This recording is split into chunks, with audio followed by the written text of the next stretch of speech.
esta conferencia que se titula el mismo concepto del artículo, del capítulo del libro que a ustedes se les ha obsequiado, con la salvedad de que lo voy a hacer, no voy a entrar de lleno al artículo, sino que lo voy a hacer de manera tangencial para hablar, vamos a decirlo de esta manera, dirían en Colombia, masticadito, para que todos, o sea, que voy a pedir una disculpa al que sea docto en el tema, porque me voy a ir a lo básico, para que después, si es posible, podamos arrancar algo más general. Teniendo por objetivo esta presentación, establecer un diálogo de saberes que permita crear vínculos entre los campos de la antropología física, la física de procesos irreversibles y el pensamiento complejo, para hacer un aporte a los debates ya existentes sobre los orígenes de la evolución humana contemporánea. A partir de eso vamos a entrar de lleno con este primer tema. Y aquí la primera pregunta, voy a empezar a llenar el escenario de preguntas, como que sería, ¿cuál es el papel del hombre en los procesos evolutivos? Y si estamos en la cuestión de una creación divina o esa dicotomía naturaleza-sociedad. Bueno, me estoy retomando, los estoy transportando al siglo XIV, siglo XVII, en donde están las investigaciones, en donde se da por hecho de que el ser humano es, por analogía, imagen y semejanza de un Dios todo creador. De ahí la imagen que les estoy presentando, que de hecho no se ve del todo, no sé por qué, se ve medio mocho, no sé por qué se ve así, pero bueno. Es la imagen del Adán, no sé por qué se ve así, pero bueno.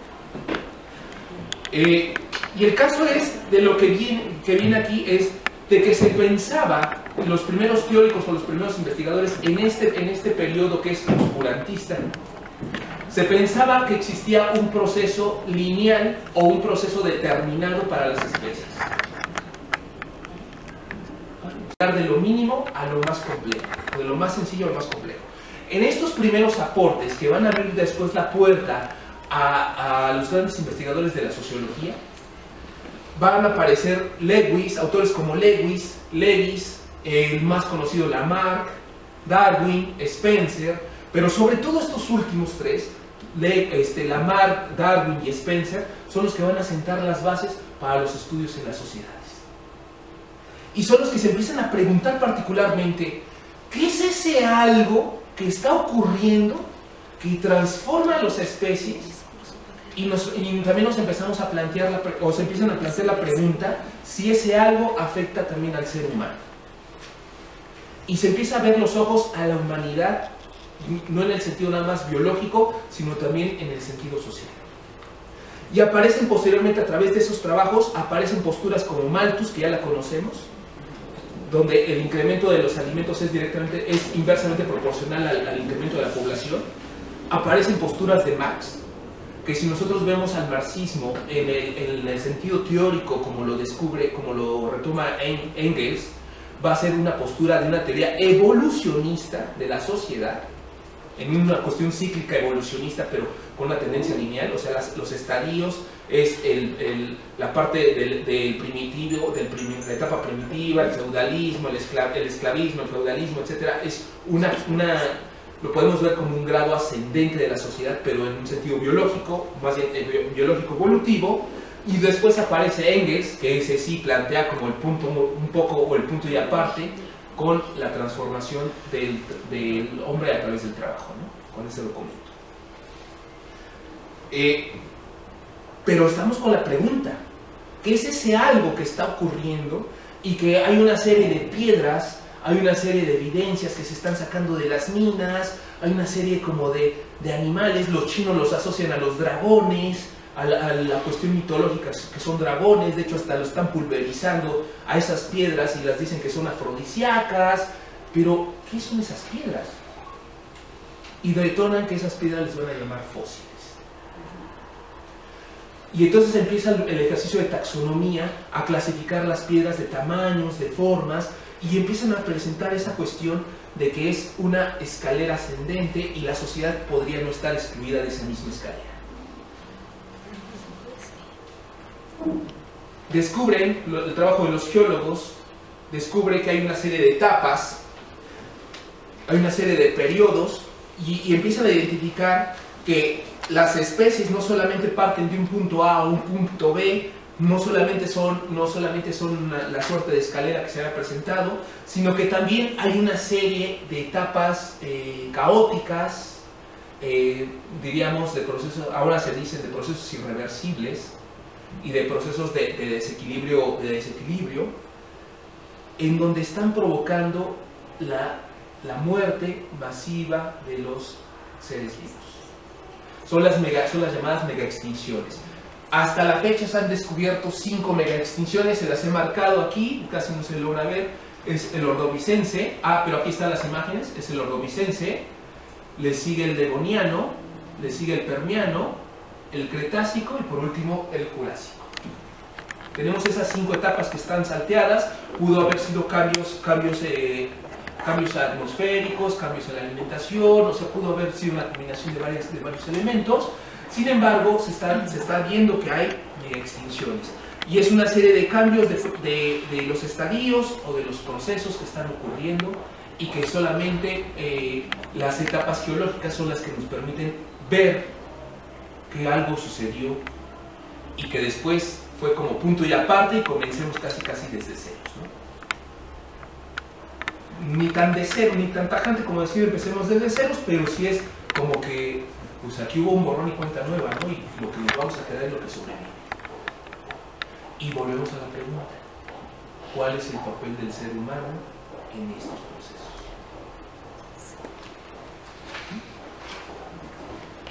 Voy a hacer un recapitulativo de la cuestión de los estudios de la complejidad.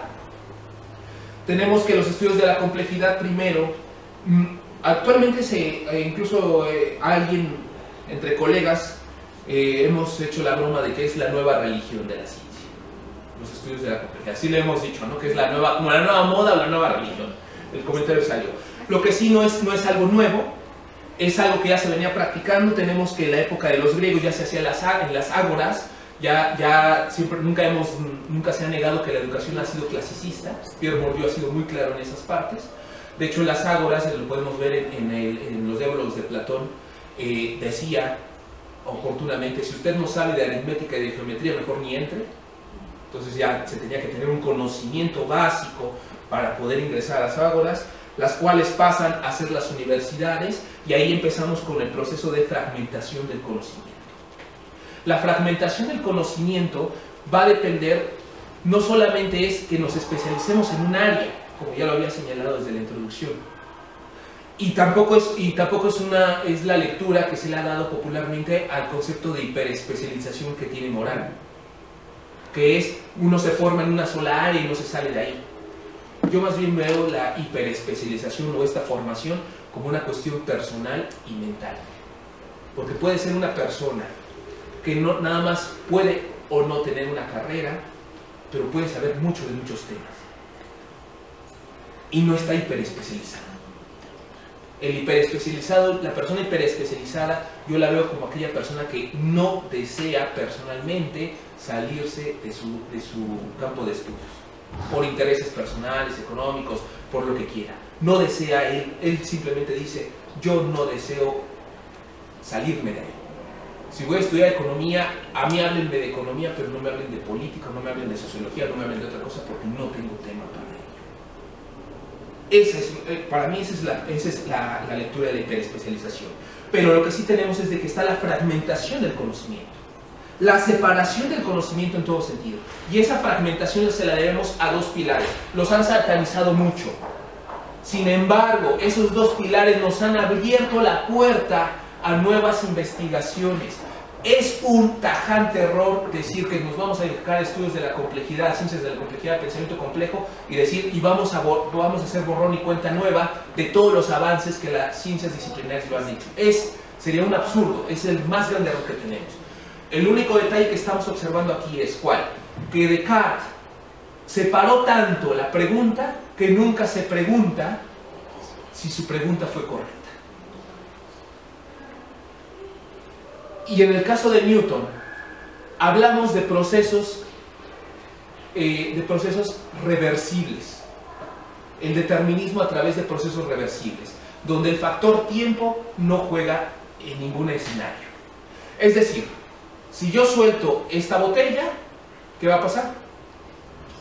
Se va a caer, pero si flotara estaríamos en otro campo completamente diferente.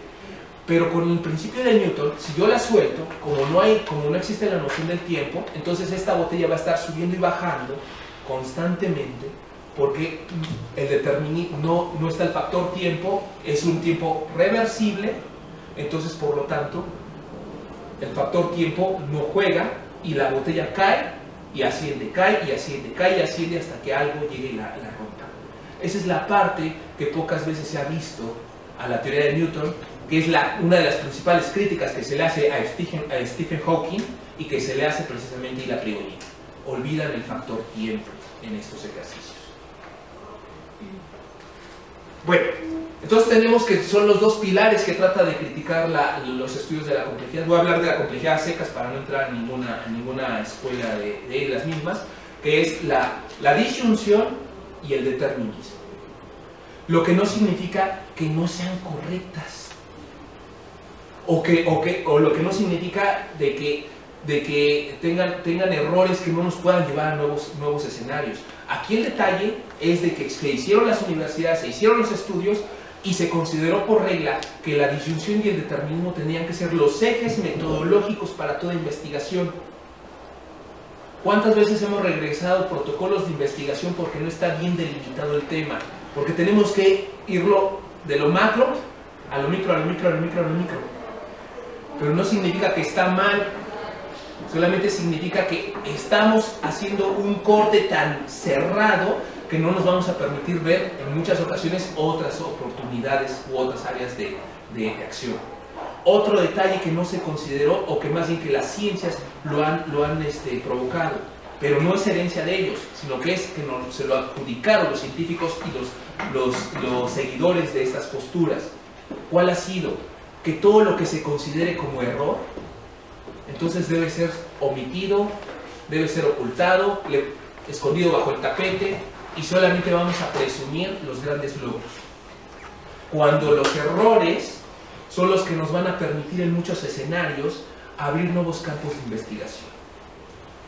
Es de ahí la oportunidad que estoy compartiendo con ustedes. Veamos nuestros propios errores como una nueva área de oportunidad, como diría Edgar Morin. Bueno, siguiendo con esto, a través de eso vamos a tener el derrocamiento del antropocentrismo.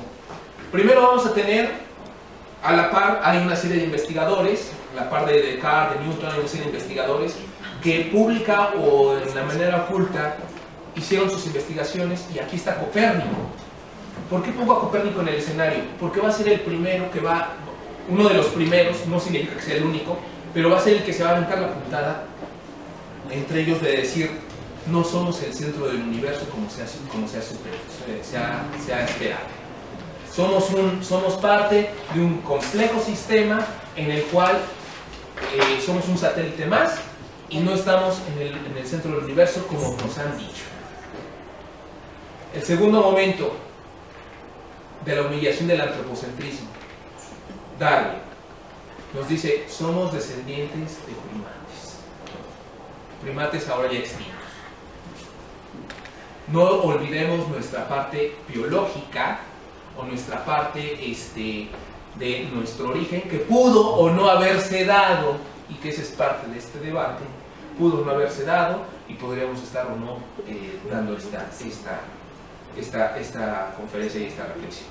Y el tercero, Freud, donde nos dice que hagamos lo que hagamos, tenemos pulsiones que se manifiestan en el inconsciente. Alguien que sea psicólogo nos lo puede explicar de mucho mejor manera. Pero ellos tres, que son los que se suman, que Ila Prigogine y Alexandre de Pomposo los identifican como las tres humillaciones al antropocentrismo, porque nos engrandecimos a través de la ciencia y nos pusimos al mismo nivel de los dioses.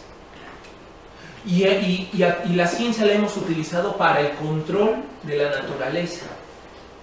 Entonces, estos tres pensadores que escriben sus obras de manera simultánea o a la par o retomándose o como sea, se consideran como las tres que hacen la cuestión de la humillación del antropocentrismo, recordándonos una situación biológica recordándonos que tenemos pulsiones y recordándonos que somos no el centro del universo ni el ombligo del mundo, pero también nos recuerda que el ser humano es un ser gregario, y a través de ese gregarismo que se hace patente en facciones políticas, en grupos de investigación, en cuerpos académicos, cualquier parecido con la realidad es mera coincidencia, en grupos de investigación y demás, solamente se debe a esa herencia autoadjudicada de hiperespecialización que hemos tenido, de antropocentrismo, sumado también con deseos personales, sobre todo en los cuerpos académicos y demás, para proyecciones para, por ejemplo, el tipo de SNI. En el SNI, los que hemos participado con ellos, si tú te sales de la línea que ellos mismos te están poniendo, pues harás 1000 publicaciones, pero no te las cuento. El problema, ustedes sabrán también al respecto, ¿no? O sea, ¿cuántas veces hemos dicho, he hecho todo esto, pero no mejor ni lo pongo porque ni lo van a revisar? Y nos hemos también obligado a autocensurarnos, a decir, yo que quería investigar cuestiones pedagógicas, no lo puedo hacer porque eso es lo que no me va a dar puntos ahorita, y tengo que investigar cuestiones curriculares que no me interesaba del todo, pero lo tengo que hacer porque me están haciendo manita de cochino, y si no, pues me salgo del cuerpo académico, o no puedo hacer esto, o no recibo esta beca, o si tengo estos tesistas no les puedo generar esta beca para ellos, etc. Cualquier parecido con la realidad, mera coincidencia, lo dijimos. Pero entonces tenemos aquí autores que están apareciendo como Wallenstein, el mismo Prigogine, Szilassi, Morán Delgado, que nos están cuestionando la necesidad de estar en esos potentados académicos.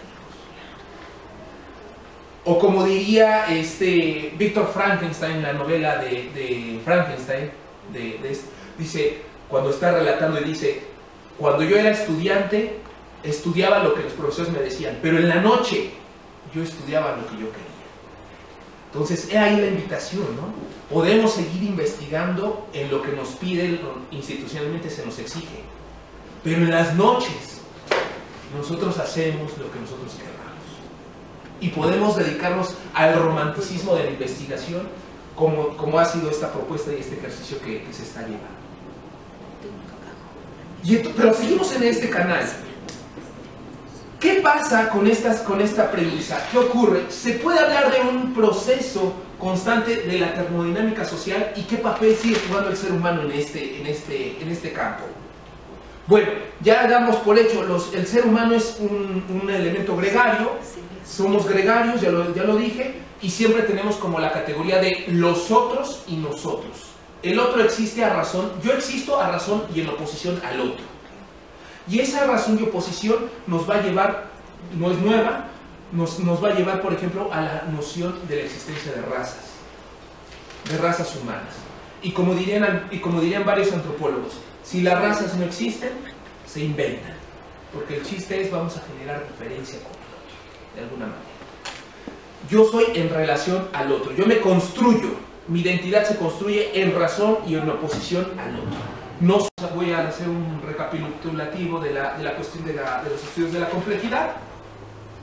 Tenemos que los estudios de la complejidad, primero, actualmente incluso alguien, entre colegas, hemos hecho la broma de que es la nueva religión de la ciencia. Los estudios de la complejidad, así le hemos dicho, ¿no? Que es la nueva moda o la nueva religión. El comentario salió. Lo que sí no es algo nuevo. Es algo que ya se venía practicando. Tenemos que en la época de los griegos ya se hacía en las ágoras, nunca se ha negado que la educación ha sido clasicista. Pierre Bourdieu ha sido muy claro en esas partes. De hecho, en las ágoras, lo podemos ver en los diálogos de Platón, decía oportunamente, si usted no sabe de aritmética y de geometría, mejor ni entre. Entonces ya se tenía que tener un conocimiento básico para poder ingresar a las ágoras, las cuales pasan a ser las universidades, y ahí empezamos con el proceso de fragmentación del conocimiento. La fragmentación del conocimiento va a depender, no solamente es que nos especialicemos en un área, como ya lo había señalado desde la introducción, y tampoco es la lectura que se le ha dado popularmente al concepto de hiperespecialización que tiene Morán, que es uno se forma en una sola área y no se sale de ahí. Yo más bien veo la hiperespecialización o esta formación como una cuestión personal y mental. Porque puede ser una persona que no, nada más puede o no tener una carrera, pero puede saber mucho de muchos temas. Y no está hiperespecializado. El hiperespecializado, la persona hiperespecializada, yo la veo como aquella persona que no desea personalmente salirse de su campo de estudios, por intereses personales, económicos, por lo que quiera. No desea, él simplemente dice, yo no deseo salirme de ahí. Si voy a estudiar economía, a mí háblenme de economía, pero no me hablen de política, no me hablen de sociología, no me hablen de otra cosa, porque no tengo tema para ello. Para mí esa es la lectura de la hiperespecialización. Pero lo que sí tenemos es de que está la fragmentación del conocimiento, la separación del conocimiento en todo sentido. Y esa fragmentación se la debemos a dos pilares. Los han satanizado mucho. Sin embargo, esos dos pilares nos han abierto la puerta a nuevas investigaciones. Es un tajante error decir que nos vamos a dedicar a estudios de la complejidad, ciencias de la complejidad, pensamiento complejo, y decir, y vamos a hacer borrón y cuenta nueva de todos los avances que las ciencias disciplinares lo han hecho. Sería un absurdo, es el más grande error que tenemos. El único detalle que estamos observando aquí es ¿cuál? Que Descartes separó tanto la pregunta que nunca se pregunta si su pregunta fue correcta. Y en el caso de Newton, hablamos de procesos reversibles. El determinismo a través de procesos reversibles, donde el factor tiempo no juega en ningún escenario. Es decir, si yo suelto esta botella, ¿qué va a pasar? Se va a caer, pero si flotara estaríamos en otro campo completamente diferente. Pero con el principio de Newton, si yo la suelto, como no existe la noción del tiempo, entonces esta botella va a estar subiendo y bajando constantemente, porque el determinismo no está el factor tiempo, es un tiempo reversible, entonces por lo tanto el factor tiempo no juega y la botella cae y asciende, cae y asciende, cae y asciende hasta que algo llegue y la rompa. Esa es la parte que pocas veces se ha visto a la teoría de Newton, que es una de las principales críticas que se le hace a Stephen Hawking y que se le hace precisamente a la priori. Olvidan el factor tiempo en estos ejercicios. Bueno, entonces tenemos que son los dos pilares que trata de criticar los estudios de la complejidad. Voy a hablar de la complejidad a secas para no entrar en ninguna escuela de las mismas, que es la disyunción y el determinismo. Lo que no significa que no sean correctas. O lo que no significa de que tengan errores que no nos puedan llevar a nuevos escenarios. Aquí el detalle es de que se hicieron las universidades, se hicieron los estudios y se consideró por regla que la disyunción y el determinismo tenían que ser los ejes metodológicos para toda investigación. ¿Cuántas veces hemos regresado protocolos de investigación porque no está bien delimitado el tema? Porque tenemos que irlo de lo macro a lo micro, a lo micro, a lo micro, a lo micro. Pero no significa que está mal, solamente significa que estamos haciendo un corte tan cerrado que no nos vamos a permitir ver en muchas ocasiones otras oportunidades u otras áreas de acción. Otro detalle que no se consideró, o que más bien que las ciencias lo han provocado, pero no es herencia de ellos, sino que es que se lo adjudicaron los científicos y los seguidores de estas posturas. ¿Cuál ha sido? Que todo lo que se considere como error, entonces debe ser omitido, debe ser ocultado, escondido bajo el tapete, y solamente vamos a presumir los grandes logros. Cuando los errores son los que nos van a permitir en muchos escenarios abrir nuevos campos de investigación. He de ahí la oportunidad que estoy compartiendo con ustedes. Veamos nuestros propios errores como una nueva área de oportunidad, como diría Edgar Morin. Bueno, siguiendo con esto, a través de eso vamos a tener el derrocamiento del antropocentrismo. Primero vamos a tener, a la par, hay una serie de investigadores, a la par de Descartes, de Newton, hay una serie de investigadores que pública o de la manera oculta hicieron sus investigaciones, y aquí está Copérnico. ¿Por qué pongo a Copérnico en el escenario? Porque va a ser el primero uno de los primeros, no significa que sea el único, pero va a ser el que se va a aventar la puntada entre ellos de decir: no somos el centro del universo como se ha esperado. Somos parte de un complejo sistema en el cual somos un satélite más y no estamos en el centro del universo como nos han dicho. El segundo momento de la humillación del antropocentrismo, Darwin nos dice: somos descendientes de primates ahora ya extintos. No olvidemos nuestra parte biológica o nuestra parte de nuestro origen, que pudo o no haberse dado, y que esa es parte de este debate, pudo o no haberse dado, y podríamos estar o no dando esta conferencia y esta reflexión. Y el tercero, Freud, donde nos dice que hagamos lo que hagamos, tenemos pulsiones que se manifiestan en el inconsciente. Alguien que sea psicólogo nos lo puede explicar de mucho mejor manera. Pero ellos tres, que son los que se suman, que Ila Prigogine y Alexandre de Pomposo los identifican como las tres humillaciones al antropocentrismo, porque nos engrandecimos a través de la ciencia y nos pusimos al mismo nivel de los dioses. Y la ciencia la hemos utilizado para el control de la naturaleza.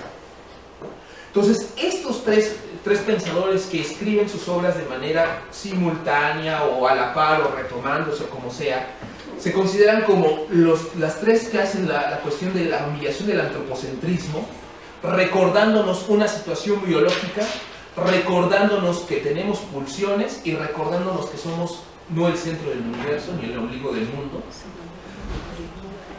Pero también nos recuerda que el ser humano es un ser gregario. Y a través de ese gregarismo, que se hace patente en facciones políticas, en grupos de investigación, en cuerpos académicos, cualquier parecido con la realidad es mera coincidencia, en grupos de investigación y demás, solamente se debe a esa herencia autoadjudicada de hiperespecialización que hemos tenido, de antropocentrismo, sumado también con deseos personales, sobre todo en los cuerpos académicos y demás, para proyecciones para, por ejemplo, el tipo SNI. En el SNI, los que hemos participado con ellos, si tú te sales de la línea que ellos mismos te están poniendo, pues harás 1000 publicaciones, pero no te las cuento. El problema, ustedes sabrán también al respecto, ¿no? O sea, ¿cuántas veces hemos dicho: he hecho todo esto, pero mejor ni lo pongo porque ni lo van a revisar? Y nos hemos también obligado a autocensurarnos, a decir: yo que quería investigar cuestiones pedagógicas, no lo puedo hacer porque eso es lo que no me va a dar puntos ahorita, y tengo que investigar cuestiones curriculares que no me interesaba del todo, pero lo tengo que hacer porque me están haciendo manita de cochino, y si no, pues me salgo del cuerpo académico, o no puedo hacer esto, o no recibo esta beca, o si tengo estos tesistas no les puedo generar esta beca para ellos, etc. Cualquier parecido con la realidad, mera coincidencia. Pero entonces tenemos aquí autores que están apareciendo como Wallenstein, el mismo Prigogine, Szilassi, Morán Delgado, que nos están cuestionando la necesidad de estar en esos potentados académicos. O como diría Víctor Frankenstein, la novela de Frankenstein, dice, cuando está relatando, y dice: cuando yo era estudiante, estudiaba lo que los profesores me decían, pero en la noche yo estudiaba lo que yo quería. Entonces, es ahí la invitación, ¿no? Podemos seguir investigando en lo que nos piden, institucionalmente se nos exige, pero en las noches nosotros hacemos lo que nosotros queramos. Y podemos dedicarnos al romanticismo de la investigación, como ha sido esta propuesta y este ejercicio que se está llevando. Pero seguimos en este canal. ¿Qué pasa con esta premisa? ¿Qué ocurre? ¿Se puede hablar de un proceso constante de la termodinámica social y qué papel sigue jugando el ser humano en este campo? Bueno, ya damos por hecho, el ser humano es un elemento gregario, somos gregarios, ya lo dije, y siempre tenemos como la categoría de los otros y nosotros. El otro existe a razón, yo existo a razón y en oposición al otro.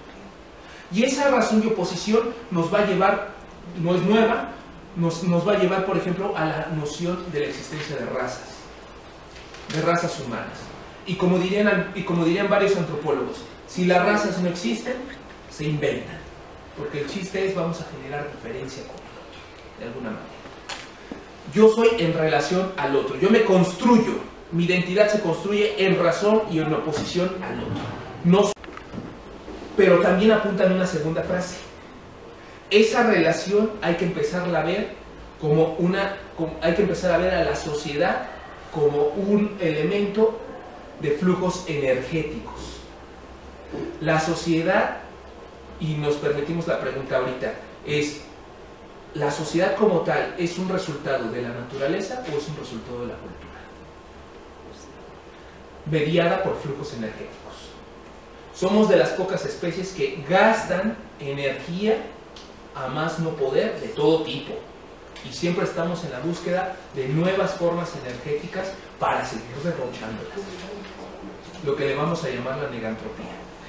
Pero para colación empiezo a utilizar a nuestros queridos autores. Voy a citarles a Richard Adams en la Red de Expansión Humana, para ver esta cuestión del otro, cómo me manejo con el otro y en relación al otro, cómo me manifiesto para esta lucha de procesos irreversibles y la cacería de recursos energéticos. Y Richard Adams diría: el mantenimiento de la estructura... dice, la distinción depende de si el agente causal es considerado como una persona que contribuye con el poder del grupo o como alguien que constituye una amenaza para el mismo. Es decir, yo me alío con quien considero que es favorable a mis intereses y me separo de aquel que puede ser una amenaza para el mismo. Pero ¿cuáles son esos intereses? La mayoría de esos intereses están mediados por cuestiones energéticas. No me estoy metiendo a cuestiones espiritistas ni mucho menos, sino me estoy metiendo a cuestiones de recursos. No tenemos ahorita, caso completo, no tenemos ahorita las fuertes declaraciones que están haciendo contra Venezuela y la toma de partidos de los países. Me vuelvo a favor del presidente interino. ¿Por qué? Porque este va a estar a favor de mis intereses. No es tanto de que la democracia entre, vamos a derrocar un gobierno. Eso es discurso, voy a decirlo de esta manera, es discurso barato. Me disculpo si ofendo a alguien. Esa parte es discurso barato. Porque en realidad lo que está ocultándose estos discursos es: hay petróleo que yo no tengo, hay recursos económicos que no estoy manejando, y eso es lo que me interesa, y por eso me alío.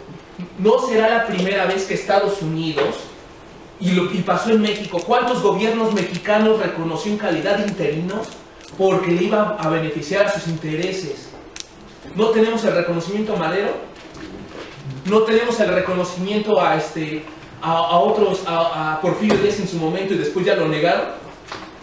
¿Por qué? Porque iban a dar pauta a los intereses, pero cuando no estás a nuestros intereses, no, sí, el odio del pueblo, y mátenlo y miren lo que es un desgraciado. Perdón por las palabras. Pero bueno, tenemos ese ejemplo, ¿no? Pero entonces podemos empezar a pensar la sociedad y en los países como cuestiones de flujos energéticos, y por lo tanto es pelea por recursos escasos.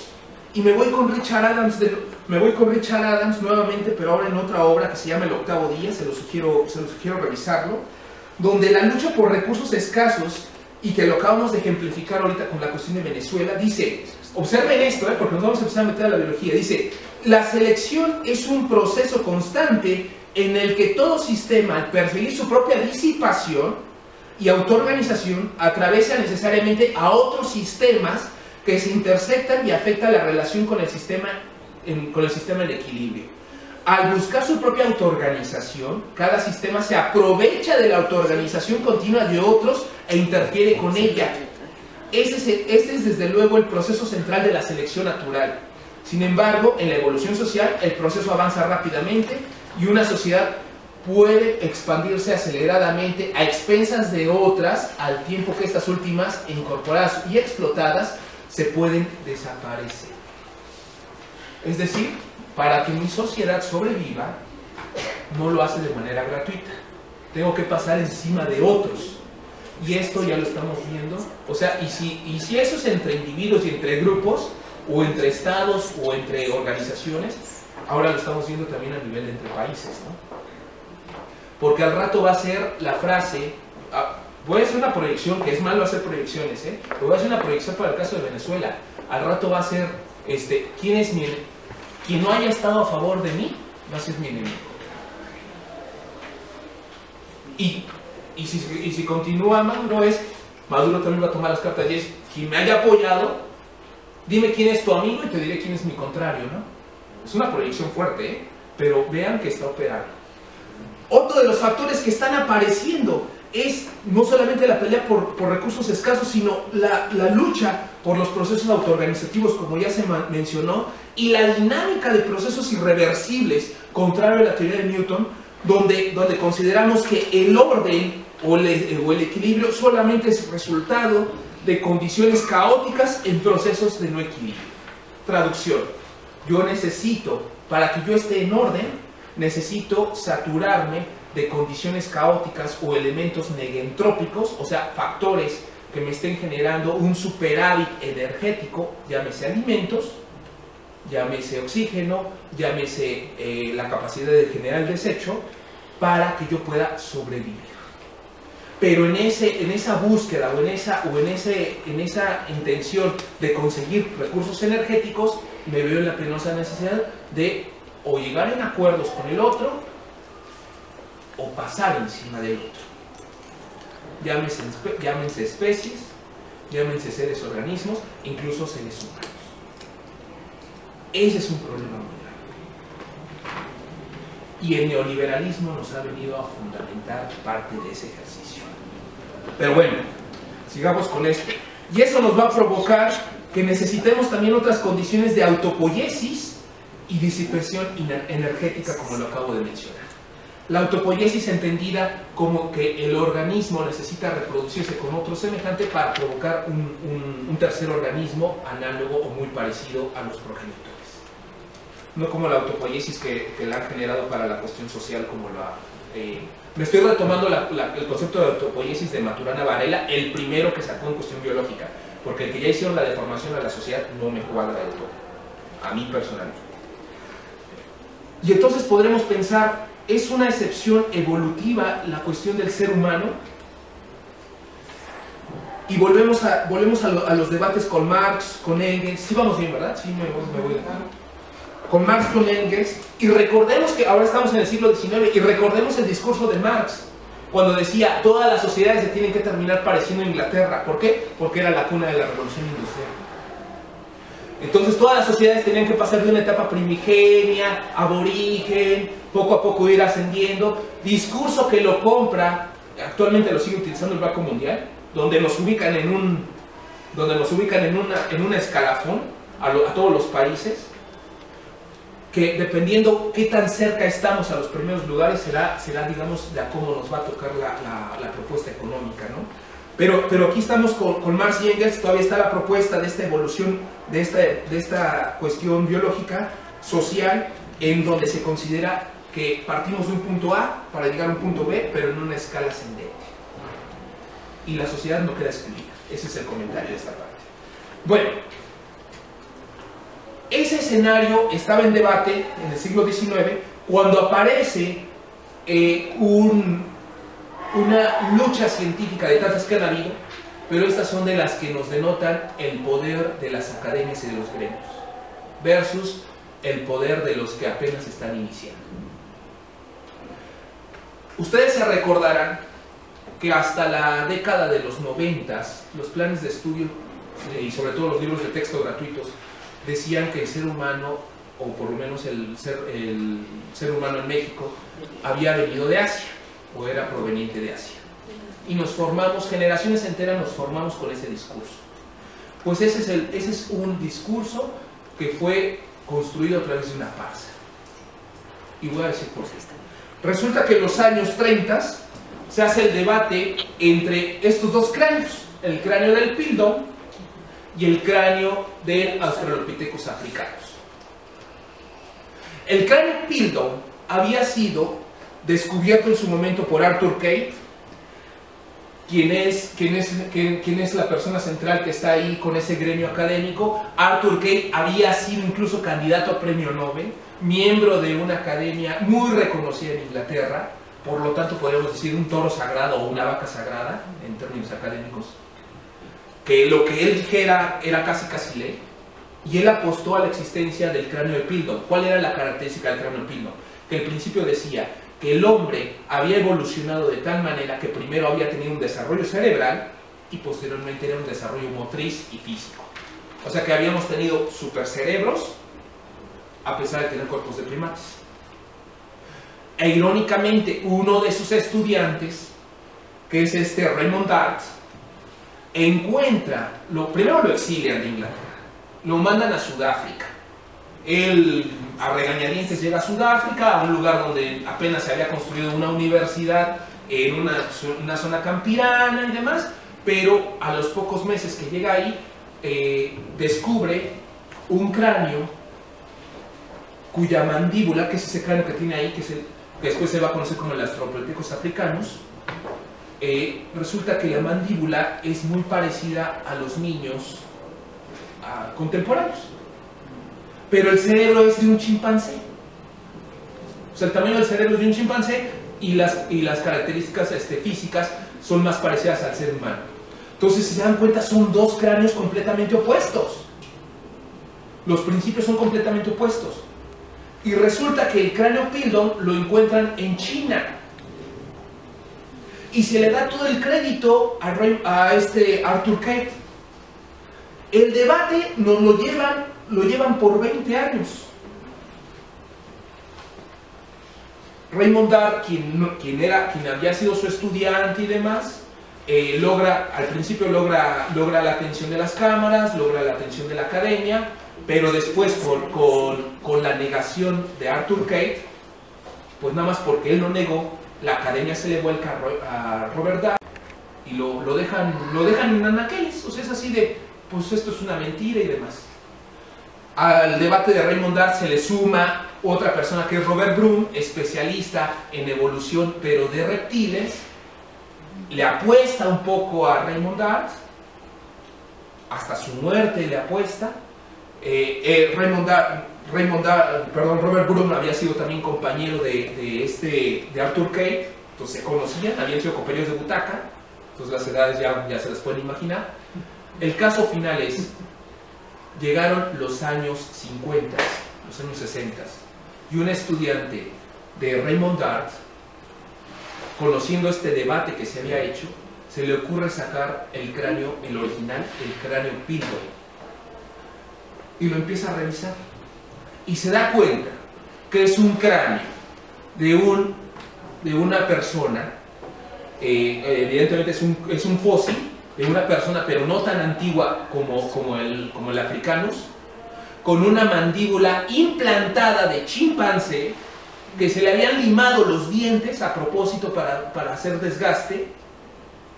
Pero como Arthur Keith le apostó a qué se era y habían montado el cráneo en la cueva y demás, o sea, hicieron todo un escenario. El cráneo lo montaron, lo enterraron, casualmente lo encontraron, a sabiendas que lo iban a encontrar, hacen la investigación, las vacas sagradas apoyan ese cráneo y nos aventamos un debate de 30 años donde fue una farsa, una tajante farsa científica. La lista de culpables es extensa. Y en el momento que se descubre la farsa, evidentemente ya eran, incluso Arthur Keith ya era hasta cadáver, pero ya le habían puesto hasta una estatua por el gran descubrimiento del hombre de Piltdown. Resultado de esa farsa, nosotros nos formamos con la idea de que el ser humano había nacido o era originario de Asia a razón del cráneo Piltdown. Porque otro detalle, el cráneo Australopithecus africanus, su nombre lo dice, fue descubierto en África. Se desempolva el Australopithecus africanus, se le da más línea, más peso a eso, porque el único que le apostaba ahí es Robert Broom. Se justifica la teoría de Darwin, se le da peso ahora sí a la teoría de Darwin, que también estaba siendo desechada, y se termina diciendo, hemos caído en una farsa. Sí, claro, hemos caído en una farsa, y qué padre es de pedir disculpas, pero ¿cuántas generaciones ya educaste? ¿Cuántos científicos ya formaste? ¿Cuántas investigaciones y recursos económicos ya gastaste en un teatro que tú mismo montaste? Bueno, para que vean cómo se hacen las cosas. Por eso les decía, la academia puede formar sus propias mafias. Porque eso no fue cosa de una persona. Fue alguien que se llevó el cráneo, alguien que lo armó, alguien que se lo llevó, alguien que lo enterró, alguien que lo descubrió, alguien que hizo la investigación, alguien que hizo el reporte, alguien que lo presentó. O sea, la lista es grande.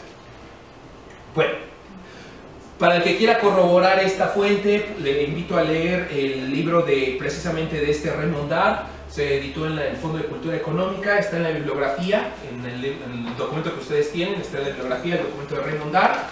El libro es del Fondo de Cultura Económica. Se los invito a leer. Que ese ya fue resultado de que ya se había desempolvado. Bueno, pero entonces, ¿qué es el homínido? Ahora tenemos otro problema. Ay, mira, esto se adelantó mucho. ¿Qué es el homínido? Bueno, ya tenemos este debate, ya reconocemos, ahora sí le estamos dando peso a Dart, le estamos dando peso a Darwin, pero seguimos con la pregunta, ¿qué es el homínido?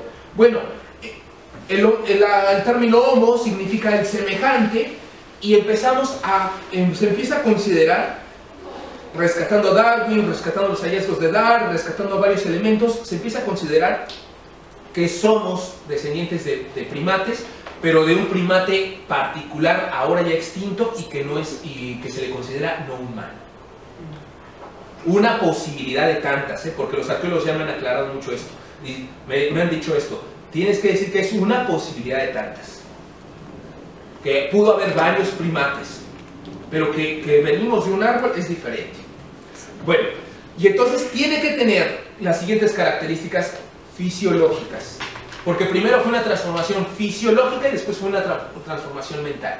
Eso sí ya quedó claro. Tiene que ser erguido, tiene que haber usado herramientas, tiene que haber tenido el hecho del lenguaje o la capacidad del lenguaje articulado, y sobre todo la postura del estro. ¿Qué es el estro? Los mamíferos tenemos, cuando está el periodo el periodo sexual, los mamíferos tienen la capacidad de reconocer, los perros son muy claros en esto, ¿no? Entonces tienen la capacidad de reconocer el periodo menstrual o el periodo para reproducción. El ser humano, a través de la dicotomía naturaleza-cultura, ha perdido la capacidad, se supone entre comillas, ha perdido la capacidad del estro, de estar reconociendo en qué momento la mujer o la hembra está en época reproductiva. Sin embargo, los estudios de los estudios neodarwinistas o de la neoantropología estructural sugieren que el estro, el principio del estro, ha sido sustituido por los perfumes. Los perfumes no son para, todos lo sabemos, no son para ocultar el aroma de uno, sino que al contrario, son para potencializar el aroma. Entonces, el perfume ha venido a ser como la sustitución del estro, pero sigue siendo el mismo principio de activar feromonas olfativas para poder detectar momentos oportunos para el acto sexual. Porque esa es otra diferencia por la dicotomía de naturaleza-cultura. Nosotros tenemos relaciones sexuales 365 días del año, si es posible, ¿no? O sea, en cada momento estamos como brincando. Las otras especies son periodos determinados, ¿no? Sí, claro, o sea, qué mejor 365 días, ¿no? Disculpen ustedes por el comentario burro. Bueno, otro de los detalles que tenemos es de que no descartamos nuestra capacidad de violencia. Somos de las especies más depredadoras, pero otro detalle, somos especies depredadoras casi de manera innata, pero también sobre nosotros mismos. No hay ninguna especie, por muy radical que sea, que mate descaradamente a otros semejantes. Ni los leones que practican la destrucción masiva de la especie. Llega un momento donde hasta los leones es, ya te dejo que te vayas, ¿no? O sea, te mato a todos tus crías, me quedo con tus hembras y te llevo casi a la muerte, o te mato. pero también te doy la oportunidad de que te vayas. Pero el ser humano no es, me quedo con esto, me quedo con tu territorio, me quedo con esto, me quedo con aquello y aparte te extermino. La prueba, Segunda Guerra Mundial y otras guerras que se han desarrollado. Bueno, pero entonces estamos pensando nuevamente en una cuestión de procesos irreversibles a partir del punto, salgo del punto X para llegar a un punto Y, cuando no es así. Aquí este esquema que les estoy presentando es esta parte de que primero tuvo que haber un desarrollo físico-motriz para después de llegar a un desarrollo cerebral. Y a través del desarrollo cerebral empezar a condicionar nuestra actitud natural, más no omitirla. Por esa cuestión, por ejemplo, del estro. La empezamos a condicionar. Nosotros obligamos a la naturaleza a condicionarse a nosotros. Rompimos la cadena de tener periodos específicos para reproducirnos. Pero sí tuvimos que tener otra situación. Somos de las pocas especies que tardan 9 meses en tener a una cría. Es un periodo donde se necesitaba mucho apoyo del grupo. Porque imagínense, o sea, imagínense, en un mundo en donde hay cazadores y tú eres parte de las presas, 9 meses es muchísimo tiempo. Entonces tuvimos que crear las condiciones, y de ahí el principio de las herramientas, el principio ahora sí, del desarrollo del lenguaje, para crear alianzas políticas, matrimoniales y militares entre grupos, para protegernos de los animales que nos estaban acechando, ¿no? Y volvernos, pasar de ser presas a volvernos depredadores o presas. Bueno, a esto nos lleva a que va a haber una serie de empujones evolutivos. ¿Cuál fue el motor que tuvo que provocar estas situaciones de cambios físicos? Algunos estudiosos de la biología y del evolucionismo hablan de estos empujones evolutivos, que fue, por ejemplo, los procesos de glaciación, que se identifica que a través de los procesos de glaciación obligaron al ser humano a comunicarse con otros y a perfeccionar formas de lenguaje articulado, pero también formas de lenguaje simbólico. Ahí nos vamos a empezar a diferenciar también de otras especies, porque nosotros somos capaces de crear arte, de darle cuestión a ciertos símbolos y de ahí a generar procesos rituales y procesos religiosos. Otra cosa es de que a partir de la glaciación se identifica que es cuando se resalta más los procesos de las posturas erguidas. Están los efectos fundadores, que es esa teoría que habla de extensas migraciones. Aquí este mapa lo está representando, de extensas migraciones que obligaron a las poblaciones por búsqueda de alimento de ir a fundar a otras regiones, otras colonias. Y por último está la teoría, que ninguna de estas tres están peleadas, de la EVA mitocondrial. Es decir, la salida de un gen, no de una sola mujer, sino de varias mujeres, desde África, y que ese gen es compartido por la mayor parte de los seres humanos. La parte de China es la única que tiene es una particularidad de excepción. Pero fuera de ahí, todo lo que ha sido África, Europa y América tiene una parte cromosomática. Y entonces esto nos va a generar diferencias adaptativas y nuevas líneas filogenéticas de evolución. Por lo tanto, debemos empezar a pensar que el homínido no es una especie. No vamos a hablar del ser humano como una especie, ni tampoco como una raza, sino como un grupo de familias. No es de que hubo un solo homínido o un solo primate que evolucionó en línea y que fuimos pasando por estadios para llegar a volvernos en Homo sapiens, sino que fue una serie de grupos de familias de diferentes especies, más bien eran diferentes miembros de la familia, de los cuales de alguno de ellos tuvimos la posibilidad de haber descendido. No es una línea recta, es de un manojo, se fue como cercando hasta que algunos llegaron a sobrevivir. Prueba de ello, ha sido, por ejemplo, la convivencia que tuvo el hombre del Homo sapiens con el Neandertal. Y las otras herencias que se han encontrado entre el Neandertal y, por ejemplo, los afarenses. Entonces esto nos está llevando a que está sucediendo no solamente hay una serie de procesos que están ocurriendo en los seres humanos o en las especies, sino que nos está llevando a pensar que existe lo que es el principio de la teoría del caos, que es lo que yo les estaba mencionando, que es el orden a través de una serie de condiciones caóticas que buscan establecerse a través de procesos de equilibrio. Irónicamente es el orden a través del desorden. Todo siempre va al desorden. Un ejemplo de esto es, todos los que tenemos oficina se darán cuenta de que nosotros la arreglamos cuando llegamos, estemos. Ajá. Bueno, ya va a empezar a ordenar. Y entonces, ¿qué ocurre? Ya no vamos a hablar de líneas rectas, sino vamos a hablar de una serie de flujos. Y también vamos a hablar de una serie de progresos, donde el progreso no es lineal. El progreso lo vamos a asemejar más que nada como el tablero de ajedrez, pero el juego del caballo, que tienes múltiples opciones, múltiples movimientos, y donde el progreso no necesariamente, o como decimos, donde el cambio no necesariamente es favorable. Ese es el principio. Los cambios no necesariamente son positivos. Es algo que la ciencia disciplinar se ha negado a considerarlo, que siempre considera que todo cambio, hasta decimos, todo cambio es para bien. No es cierto. Estamos 50-50. Puede haber cambios negativos. Y por lo tanto, me apoyo de Richard Adams, porque tiene una cita muy interesante aquí al respecto, que se la cité, por ejemplo, que está citada en el documento. Me estoy brincando algunas cosas del documento, ¿no? Dice,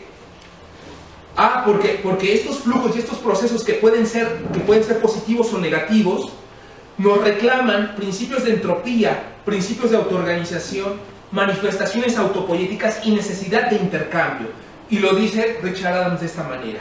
Dice, el paradigma darwiniano de la selección natural constituye simplemente de manera de describir el proceso de autoorganización que se desarrolla tanto en el mundo orgánico como en el inorgánico. La energía en disipación provoca perturbaciones que alteran las posiciones relativas y las composiciones de las partes del ambiente.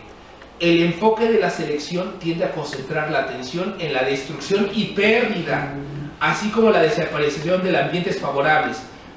Aquí está la clave. Lo que queda es lo que sobrevive. O sea, es decir, nos volvemos a las megaextinciones. Lo que queda después de esta serie de procesos autoorganizativos del clima, después de estos procesos autoorganizativos de las especies, a través de esta situación caótica que se sufre de manera repentina e inmediata por falta de alimentos, por cambio climático, porque ya no hay recursos, etc., lo que queda es lo que sobrevive. Duro, ¿eh? Duro, porque pensemos nuestra postura entonces frente al cambio climático. Y dice, desde esta perspectiva, la creación y la construcción, la innovación y las nuevas formas energéticas resultan marginales. No son más de lo que de alguna manera logró resistir al holocausto de la selección. O sea, juega con lo que te toca. O como decimos a la mexicana, ¿no? No es una grosería, pero como dicen, si el mundo te da limones, hacer limonada. Pero imagínense esto en las especies, ¿eh? O sea, lo estoy diciendo de una manera muy romántica, pero imagínense esto en las especies, donde el registro geológico reporta que el 80% de las especies del mundo desaparecían. Pensemos el cambio climático. O sea, aquí lo que voy a comentar con el cambio climático es, ciertamente, los defensores del cambio climático, que dicen que es parte de los procesos naturales de la Tierra y demás, no les contradigo. Lo que no nos dicen es que esos procesos naturales tardaron millones de años para hacerse y le dieron la oportunidad a la selección natural o a la naturaleza de cometer esos errores, de hacer de manera salteada, como lo dice Schrödinger, mutaciones que permitieran esos cambios. para que cuando llegaran estos procesos caóticos, lo que quedara efectivamente era lo que sobrevivía. Pero el cambio climático lo que está haciendo es, está provocando lo que iba a ser esperado en millones de años, lo está provocando en decenas de años. Quizá nos toque jugar los dados y las cuentas no nos sean favorables ahora, sí. Somos una especie más en el tablero de ajedrez. Eso sí lo tenemos que enfatizar. Ya estamos terminando. Bueno, entonces tenemos, bajo este esquema, va a salir la siguiente propuesta.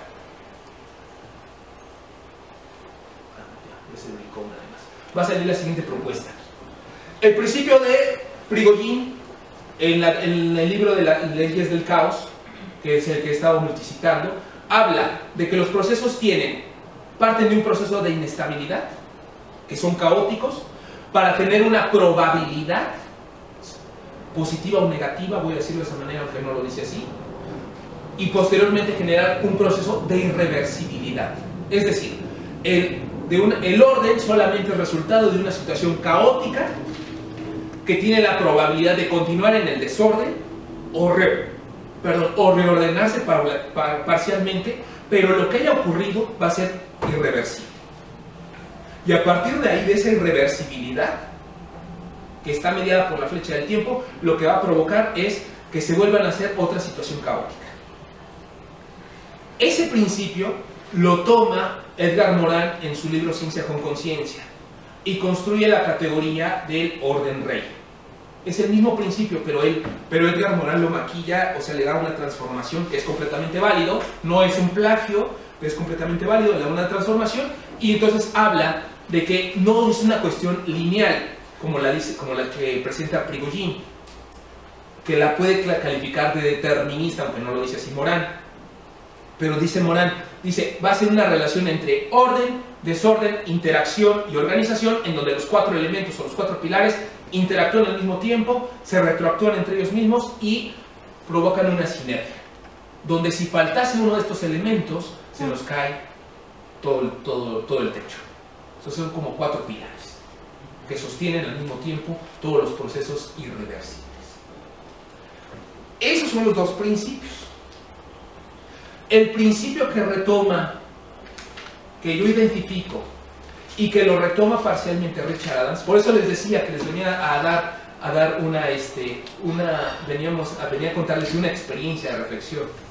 El principio que yo empecé a explorar y que después lo encontré con Richard Adams es el que está abajo. Las especies necesitan reproducirse, estableciendo en esas reproducciones variación, que esa variación va a ser resultado de las mutaciones. Por eso nosotros no podemos afirmar que la naturaleza es perfecta, porque la naturaleza tiene sus errores, y esos errores se llaman evolución. Si hubiera sido perfecta, no hubiera habido cataclismos que hubieran generado mega extinciones. Entonces se necesitan reproducir, las especies se necesitan reproducir, en esas reproducciones generan variación que dialoga directamente con esa reproducción, que está mediada por las mutaciones, y esas mutaciones son las que nos van a dar posibilidades, más no determinismos, para poder nosotros sobrevivir a situaciones caóticas de procesos irreversibles de cambios climáticos, de baja de recursos, de guerras, de lo que sea. Caso que no, ahorita se me ocurrió, no lo había pensado para esto, cómo se me ocurrió en este momento, y que sería bueno explorarlo con ustedes. ¿Cuáles fueron las condiciones que le ayudó a sobrevivir a las personas en los campos de concentración? Omitamos la parte de reproducción, pero veamos esta cuestión de variación, mutación, selección. Se me acaba de ocurrir ahorita. ¿Cuáles fueron las condiciones que tuvieron que tener las personas que sobrevivieron a campos de concentración? ¿Qué situación tuvieron que hacer? ¿Qué mutación física o psicológica, sobre todo psicológica, tuvieron que haber tenido ellos para haber sobrevivido a las peores condiciones que se han considerado en la actualidad? sobre todo psicológica, no física, o bueno, quizá física, ¿no? También física por la escasez de alimento y el exceso de trabajo. Lo estoy pensando en este momento, y lo podemos explorar. Miren, un buen tema. ¿Cómo nacen los temas de investigación, Y entonces, de aquí me permito retomar parte del texto, de las conclusiones que yo llego, porque estos son lo que ya voy a empezar a citar. Estoy en la página 18, en el penúltimo párrafo, que se los voy a leer para que no tengamos detalle, pero son de las conclusiones que yo llego a esta investigación, que no son novedosas, lo tengo que decir, no son novedosas, porque varios de los neodarwinistas y varios de los antropólogos físicos y varios de los arqueólogos ya sabían que existían. Pero ¿cuál es la novedad de todo esto? Son dos, que yo la descubrí, o sea, esa es novedad para mí, yo fui que la descubrió, y la segunda, que hay arqueólogos que me habían dicho, pues mira, llegaste, pero nunca lo habíamos pensado desde la termodinámica social. O sea, llegaste al mismo puerto, pero llegaste por otro sendero que no se había pensado que podría ser la parte de la termodinámica social. Y aquí es donde yo me aviento la apuesta, y es donde digo, la serie de eventos y demás dinámicas de procesos irreversibles o reversibles no lineales, mismos que buscaban alejarse de manera autoorganizada del equilibrio, como eran los cambios paulatinos y o súbitos al medio ambiente, el acceso o negación a los recursos escasos y negentrópicos, sobre todo el alimento, que necesitan los sistemas abiertos, como los seres humanos, y la mayoría de los seres vivos, que están referidos y manifestados en el tetragrama, fueron y continúan siendo algunas de las circunstancias que pudieron o no haber coincidido con la variación y mutación que sufrían algunos de los miembros de las distintas especies, mismas que se podían heredar cuando eran acordes a las nuevas condiciones del ambiente y ocasionalmente les ayudaban a la continuidad de los miembros sobre la base de la reproducción.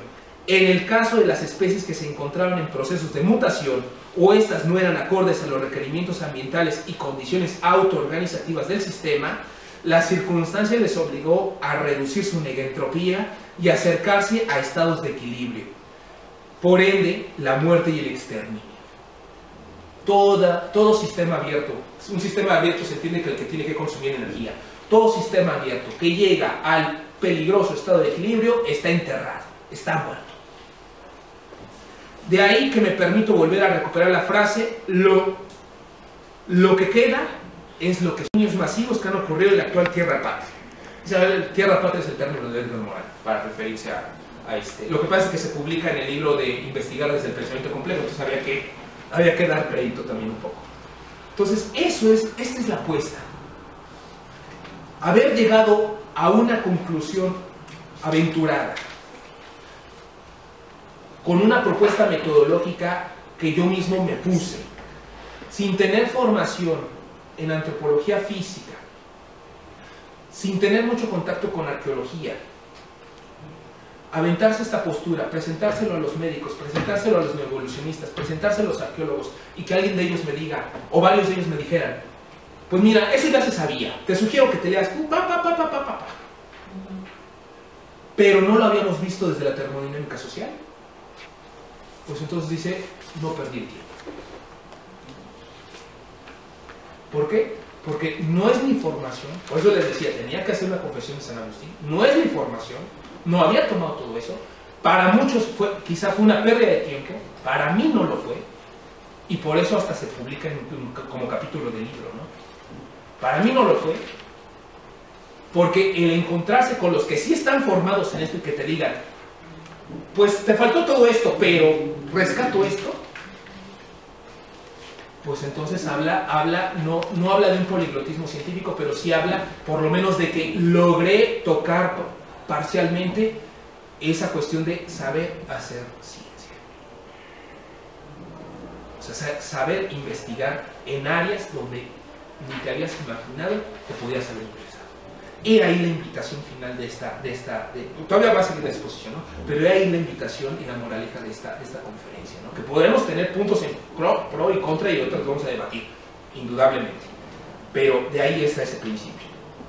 Entonces estábamos hablando de que esos principios nos van a llevar a los siguientes epígrafes que se me ocurrieron presentarlos, como que la naturaleza no da saltos, el principio de Darwin, que es el que, esto es lo único que van a encontrar en la selección natural, en el libro del origen de las especies. Es la única vez que Darwin va a hablar del ser humano en el origen de las especies. Lo que provocó el revuelco de la iglesia, de los grupos académicos y demás, y en respuesta a Darwin por eso escribe El origen del hombre. Ahí sí ya está exclusivamente pensado en el hombre, en las aves y demás. Pero esta es la única frase que ustedes van a encontrar en El origen de las especies referida al hombre. Y por último, una paráfrasis que hago Einstein, que yo sí pienso que, con todo respeto para Einstein, en ocasiones Dios sí juega los dados. Porque estuvo jugando apuestas. Porque lo que queda es lo que sobrevive. Y entonces por eso decimos, quizá los dados no estén tan cargados la próxima vez para nosotros. Hemos de hablar... Ah, perdón, la están copiando, ¿verdad? Sí. Perdón. Ahí está. Y actualización del magisterio. La Escuela Normal Superior de México, a través de la subdirección académica, otorga la presente constancia al Dr. Roberto Rivera Pérez por su participación como expositor en el seminario interinstitucional itinerante 2018-2019, Construcciones y reconfiguraciones de la complejidad, la transdisciplinariedad y el desarrollo sostenible, como parte de las actividades del cuerpo académico Gestión Escolar, el día 24 de enero de 2019 en las instalaciones de esta casa de estudios, lo mismo como su participación en la conferencia. Le compartimos un fuerte aplauso al doctor.